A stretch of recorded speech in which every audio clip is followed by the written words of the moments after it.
Hello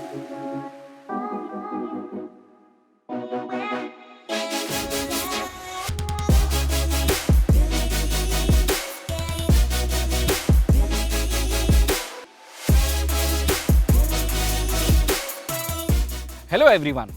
You know, many car manufacturers are bringing in new vehicles, especially with the ongoing festive season. Now with that, Tata Motors has also brought in their much anticipated new vehicle, the Punch. So what is it? An SUV, a crossover, a beefed up hatchback, or whatever you may like to call it. Tata Motors calls it India's first subcompact SUV that will offer the agility of a hatchback with the DNA of an SUV. And yes, it's based on the same Hornbill or HBX concept that we'd been shown earlier. From what I can see, it nicely carries forward the same authenticity of Tata's new age SUVs. Let's take a closer look.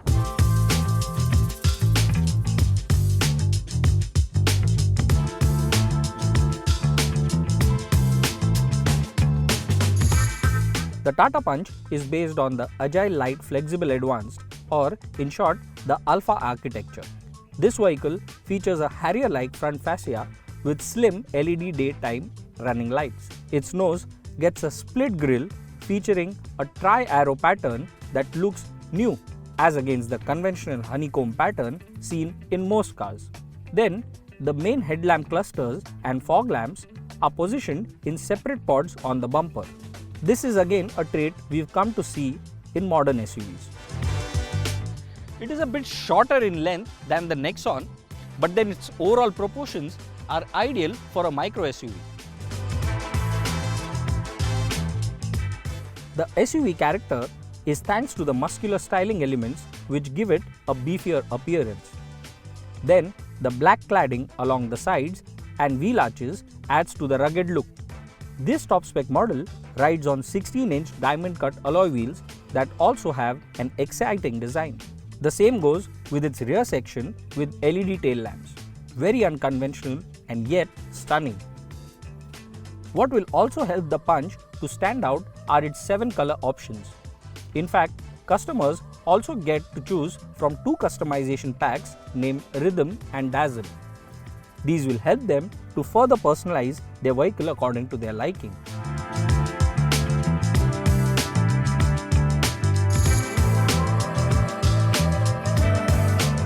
Now as we get to the interior, we'll show you a feature which is unique to this segment, but we've seen it in the Altroz.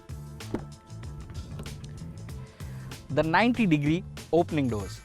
This is basically for easy ingress and egress. Inside, there's a dual-tone interior with color-matched inserts around the air conditioner vents. The horizontal slats on the dash give it a nice wide feel. Then, a floating touchscreen infotainment system sits at the top of the center console. Most features from the current Tata models have been brought into the Punch. In fact, we are told this infotainment system is upgraded with better acoustics, 4 speakers, 2 tweeters, and those likes. And yes, IRA connected car tech as an optional offering.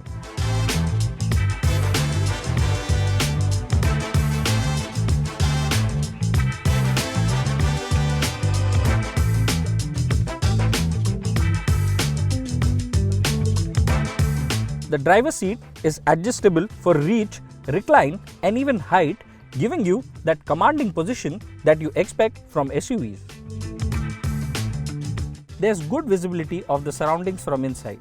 Yes, the seats are supportive, but the front seat cushioning is too soft for my liking. So how comfortable? Well, that we'll be able to ascertain correctly when we get the car for a longer duration of time. But first impressions are good. There's ample headroom, knee room, and you don't feel you're sitting too close to your co-passenger.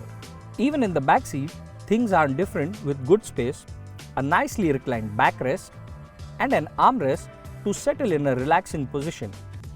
Yes, the floor is flat and the second row seats can accommodate a third passenger.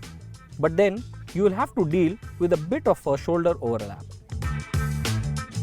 No, you don't get AC vents or a blower at the back. There are no charging ports, nor do you get a sunroof. That said, the Punch with its ergonomic cabin gets many storage and stowage places, 2 cup and 4 bottle holders. A 366 litre of boot space is good enough to house luggage for 4. In terms of variants, there are 4 trims or personas as they call it. There's the base Pure, Adventure, Accomplished and then Creative. Even the base Pure variant boasts of safety suite like dual airbags, ABS, central locking and ISOFIX seats. Then the other noteworthy features include a flat bottom steering wheel, automatic climate control, engine start-stop button and a semi-digital instrument cluster similar to that of the Harrier. Then auto projector headlamps, auto folding ORVMs, rain sensing wipers and cruise control make it a generously loaded vehicle. Though there aren't any soft touch points inside, there are not many rough edges either. The overall build quality, fit and finish feels above average, more of pleasing than leaving with things to complain about.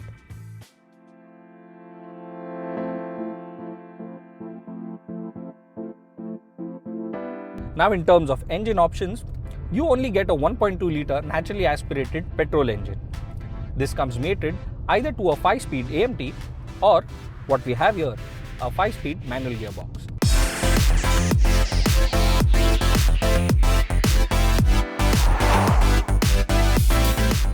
Yes, the car underpins the Alpha architecture platform capable to spawn even an electric vehicle in the future. So options like a diesel mill, turbocharged engine and all capabilities exist. But Tata Motors will only take a call as the demand for various specifications emerge and also depending on how the market evolves. As of now, it's only this petrol unit producing 85 bhp and 113 Nm of torque. You can choose to drive it in the city or eco mode by just pressing a button on the dashboard. Economy drive mode activated. There's also an option of an automatic engine start-stop function to further enhance the fuel efficiency. Now, this Revitron engine is not really a vibe-free or very silent engine when it's idling or being revved. And despite a good cabin insulation, you can hear the engine noise. That said, it's definitely better in terms of refinement than some 3-cylinder engines that we've sampled before. A claimed 0 to 60 kmph acceleration time of 6.5 seconds might look satisfactory, but it surely could have done with some more low-end grunt. Also, the throttle response doesn't feel instantaneous, though with a linear power delivery. The car even takes some time to quickly get going, and this shows up in its 0 to 100 kmph claimed sprint time of 16.5 seconds. Interestingly, the gear shifts with short throws slot in correctly. Even the clutch is light, making things effortless. That said, the engine gets noisier as it builds revs till its red line at 6000 rpm. Thankfully, you wouldn't be doing that quite often, as within the city, you'd be mostly shifting between 2500 rpm to 4000 rpm. Tata Motors has also brought in its DynaPro Tech, ensuring that the engine can perform to an optimal requirement. The air intake is mounted at the front at the top of the powertrain to suck in as much air that can be delivered to the engine with the least pressure drop. It ensures the torque is delivered in a proper manner.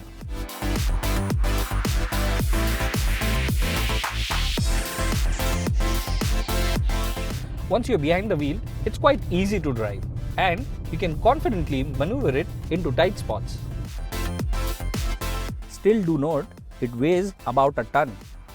Also, if you observe, the wheels are placed at the 4 corners with minimal overhangs. Plus, the steering is light with 3 turns lock to lock and weighs up adequately as speed builds up. Still, if not for a feel, but better response would have elevated the driving experience altogether. Yet, a tight turning radius makes for taking U-turns a hassle-free affair. It will benefit a lot in city traffic and even parking it in tight spots. The Punch does ride well, especially on our pothole infested roads and even when it comes to clearing speed breakers. And that isn't a surprise, knowing Tata has made this good impression with all its new age cars.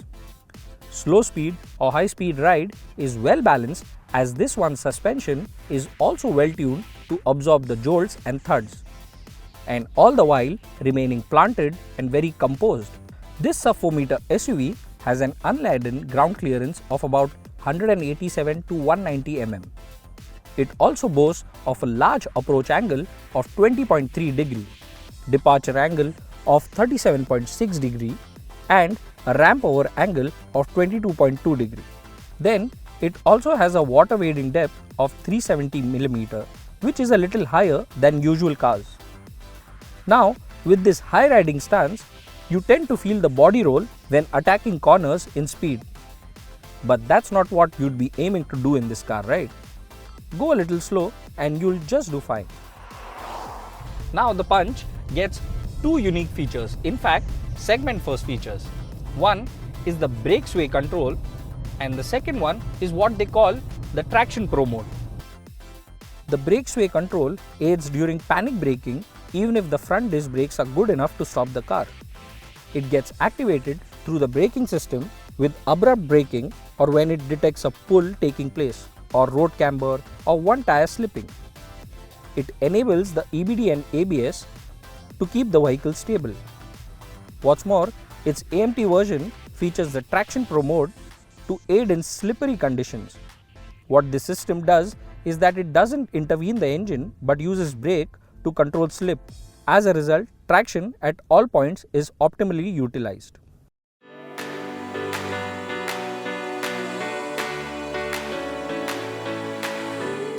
There's no doubt the sub 4 meter SUV segment in India is the most crowded now. The Tata Punch will add into the various options Indian car buyers can choose from. And given the product positioning and expected aggressive pricing, we think it will cater to a large part of rural areas. So, the Punch then seems like a beginning of bringing in more small SUVs in India. We would have loved it if the engine would have been a little quieter, or maybe with a turbo with a sporty engine note just to dial in the fun factor. But then, for what it is, it's capable through a varied terrains, and that too with a compact footprint, a feature-packed cabin, and a smart design. Yes, the car maker has started accepting bookings for the car, but variant-wise pricing will only be announced on 20th October. Our informed guess is it will overlap across multiple segments and products. If we were to name a few, maybe the Maruti Suzuki Swift, Renault Kiger, Nissan Magnite, or even the upcoming Citroën C3 crossover. More importantly, an aggressive price point should give an opportunity to first-time buyers to get an SUV with not so much money to shell out. So, we can expect a diverse set of customers in terms of geographies, classes, and even needs. As it is, the catchment area seems quite large, and hopefully the brand will be able to rake in more numbers then.